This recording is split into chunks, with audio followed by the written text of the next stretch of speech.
சாஸ்கேவை நானே தனியா கவனிச்சுக்கிறேன். ககாஷி சென்சை, நாங்க எதையோ பார்க்க கூடாதுன்னு நீங்க நினைச்சிட்டு இருக்கீங்க. சாஸ்கேவை கொல்ல போறீங்களா என்ன? நீங்க 2 பேரும் இங்க இருந்து போங்க.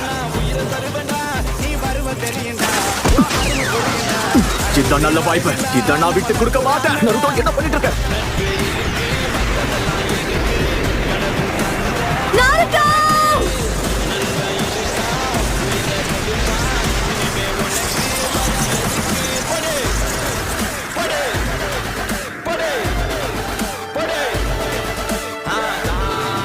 உண்மை என்னன்னா சாஸ்கே, எல்லாருக்கும் இன்னொரு வாய்ப்பு கிடைக்கும். நாம 2 பேரும் எதிர் துருவங்கள்ல நிக்க வாய்ப்பு இருக்கு.